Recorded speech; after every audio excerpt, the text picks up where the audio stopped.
this is Isay and you're watching my channel. At kung bago ka lang sa channel na to, don't forget to hit the thumbs up, the subscribe button, and click the notification bell para sa mga susunod pang videos.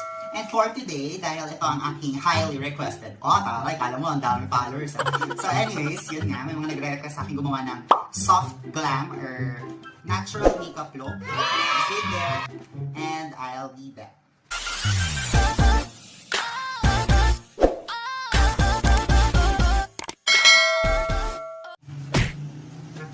Linaw pa rin ba? Kita mo ako? Yan. So first off, katulad ng lagi kong ginagawa, nakapag-prime na ako ng mukha.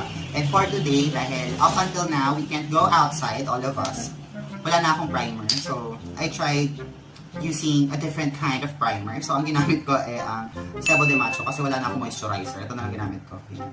Kita ba? Yan. So, yan ang ginamit ko and I just put it on my face. So, ang gagamitin natin for today ay hindi si Kevin Okwan. Ang gagamitin natin foundation for today ay si MAC Face and Body Foundation in the shade of NC40. Kasi, ito ang gagamitin natin for today kasi natural look lang. At pag ito ginagamit ko, hindi ako masyadong nag-worry na dark or masyadong harsh kasi nga, very light po. Yung lumalabas pa rin yung skin mo. Hindi siya full coverage. Yun lang din ang ayaw ko sa kanya kasi nga, hindi siya full coverage. At the same time, hindi ko siya nakikitang buildable. So, yan lang.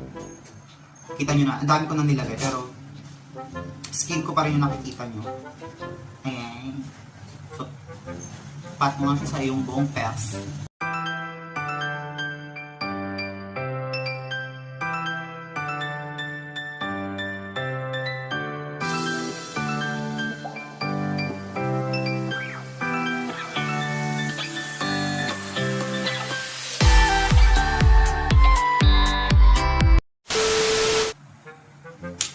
Kadalasan siguro, pag nakikita nyo ako nag-makeup or kung familiar ka na sa akin mag-makeup, pag ang ginagamit kong foundation ay ang Kevin Okwan, hindi ako nagko-concealer. Kasi nga, masyado kasing full coverage si Kevin Okwan, kaya hindi na ako nagko-concealer. So, siya na rin ginagamit ko, all-in-one. Pero dahil today ang ginamit natin itong MAC, at tulad ng ini-explain ko kanina, halos hindi mo siya makita. Ayan, very light lang siya sa skin, especially kung naka-moisturizer ka, naka-primer ka, very light lang siya sa skin. So, after ni foundation, na next natin ay concealer. You can use any type of concealer. Kung mapapansin nyo sa mga videos ko, hindi ako nagme-mention masyado ng mga makeup brands unless I'm trying to suggest the brand. So, ang gagamitin natin ngayon ay concealer. Mag-conceal ka lang.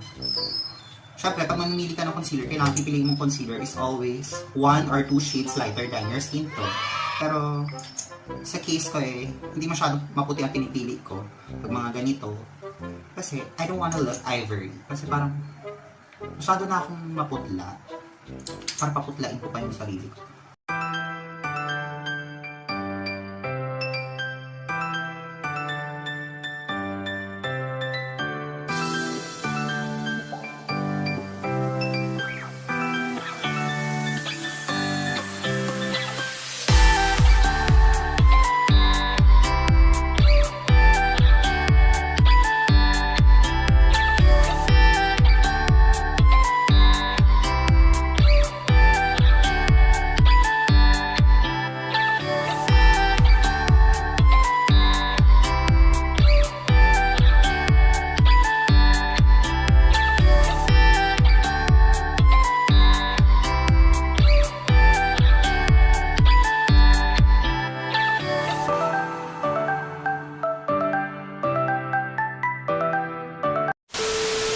Nakapag-baking na rin ako.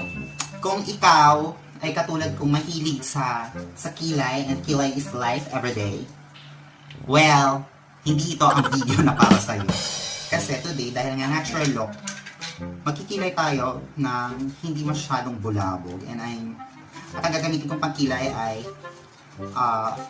powder type or yung eyeshadow type, yung ganyan. And I'm just going to get the brown that I want. You're going to start by making straight, or i-fill mo lang yung brows mo. No, hindi mo siya i-fill pala. Mag-outline ka lang sa gusto mong shape ng brows. Which in my case, pag ganito ang mga makeup ko, ang ginagawa kong klaseng brows yung medyo straight. At least hindi man ako straight, masabi ko sa sarili ko ng kilay ko straight.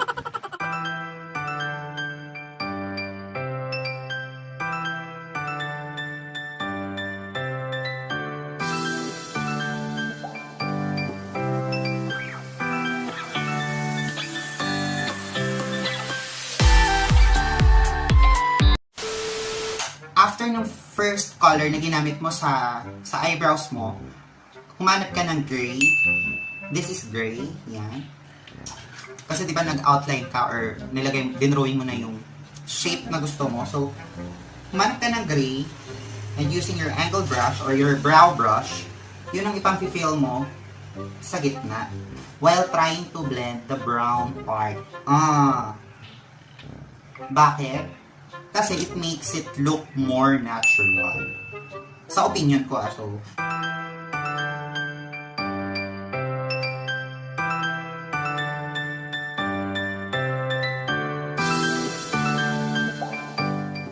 Tapos ka nang magkilay. At kung yung mapapansin, medyo dark ang ating kilay. So what you're going to do is get a brow mascara. At kung maaari, get the lightest color you can get. At sa akin ay itong Ashley AS102, which is medyo blonde na siya. Ito ang ginagamit kong pang mascara sa aking eyebrows. And I'm just trying to do this in an upward motion. Para ang effect niya bushy brows. Bushy. When you say bushy brows, yun yung pag marami kang ginagawa, ikaw ay bushy.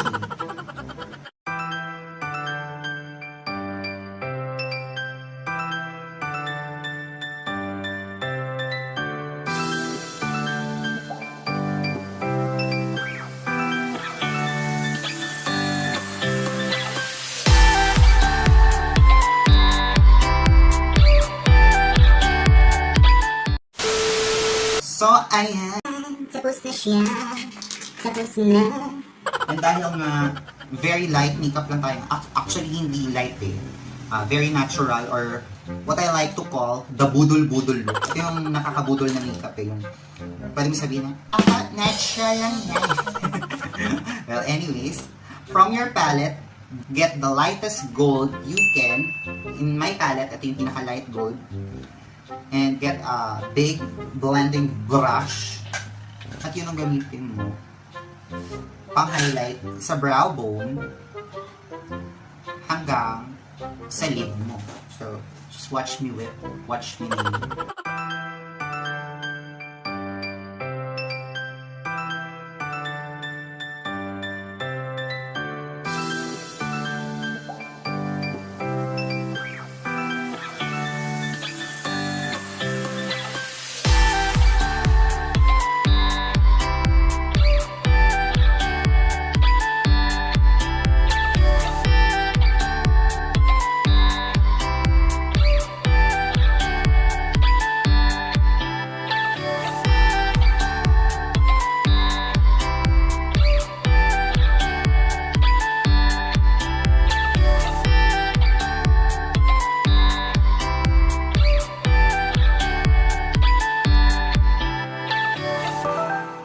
So, ang next step ay from your palette, get something very light, pero shimmery pa rin, katulad nitong gold na very shimmer.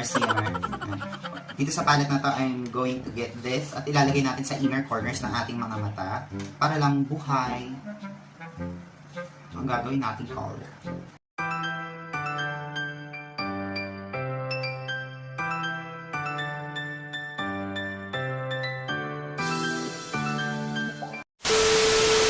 After nyan, i-brush off mo na yung, ang bilis diba? I-brush off mo na yung excess na baking powder na ginamit mo. In this case, dahil naka-quarantine pa rin tayo, ginamit kong baking powder ang aking forever favorite na Tender Care. Tender Care pa rin tayo, syempre. Bakla wala namang budget, mag-emote pa ka. Ito yung budol look na kaya mo palabasin na, fresh lang. Next thing you will do is put on mascara. So, dito sa ganitong look, mas maganda kasing tignan pag walang liquid eyeliner. Mamaya, you'll see why. So, straight ka na sa pag-mascara. At pag nag-mascara ako, nilalagyan ko lang ng mascara is yung upper part lang ng aking pilik mata or yung pilik mata ko lang sa ibabaw.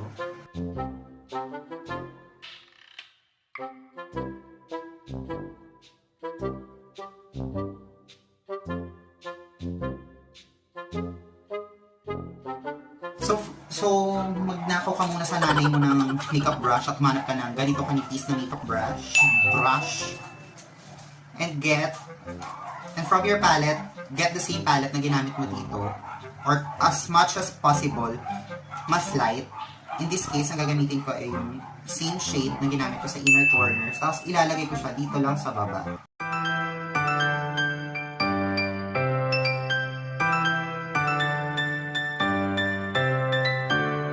And from there, mag-pop tayo ng lashes. So, etong part na to ay medyo optional. Sa case ko lang, I want everything to be extra. So, kasi, syempre, kahit naman simple, kailangan kitang-kita yung mata. So, I'll be using the Cream Eyelashes, number 217. So, this is what I'm going to use.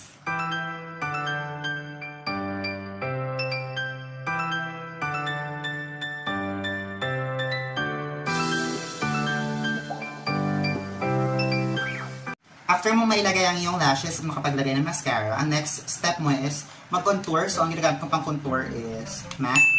So, pag mag-contour ka, always make sure na kung mapapansin nyo, lagi akong gumagamit ng ganito pag mag-contour. Ngayon ay hindi, dahil nga soft lang.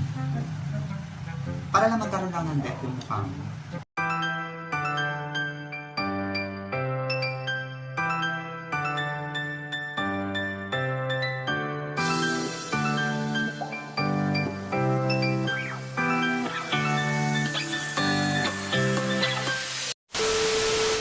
From there, mag-blush na tayo. At kung magba-blush ka, as much as possible, ang piliin mong blush ay yung may pag-glitters. So, ang gagamitin ko ay itong Body Brown in the shade of Coral, number 3. At maraming salamat kay John. Kay John na aking friend na siyang nagbigay at sponsorship. Kabog may sponsorship. Hindi ako nag-nose line. Isa pang technique yun. Blush ka, diba? Papa, lagay mo dyan. Isa mo gusto ilagay yung blush. Dami naman siguro kung sa'yo nilalagay blush. Yan. Tanda ka yan.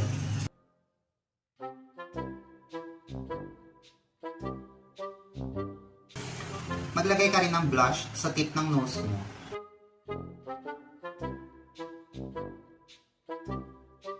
Gayahin mo muna si Rudolph the Red-Nosed Reindeer on the very channeling. And get highlighter. Sa case natin today, ang gagamitin kong highlighter is yung same shade na ginamit ko sa inner corners ng mata ko. So, lalagyan natin siya dito sa pinakataas. Sabi nga ni Black 9, simula sa pinakataas na katawan hanggang sa pababa ng everybody now, ne. Dito lang sa tip, tapos maglalagay ka dito sa tip. Parang gulo. Dito pala sa ano pa parte ng ilong ko? Itong breads. And then use it sa tip. Para magpanggap tayo matangos ang ilong. And then syempre, saan pa ba naglalagay ng highlight?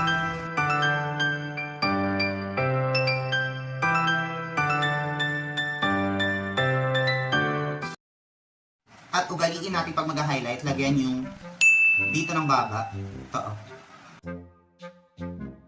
Siyempre, pag naglagay ka dyan, lalagay ka sa ibabaw ng lips. Alam mo na. Ang next na lang ay mag-lip chalk. So, sa ganitong look, very subtle at very simple. Ang gagamitin nating lipstick ay ang CoverGirl Lip Perfection, the shade of 225. So, ayan siya. So, lip chalk ka na lang.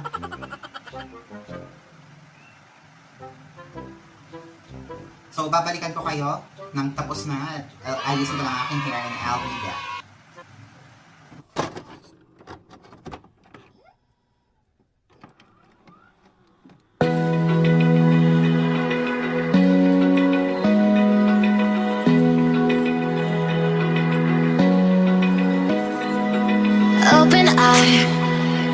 Feel the waves cut through me, hypnotized by the sounds I'm breathing in. Hold tight, chemicals.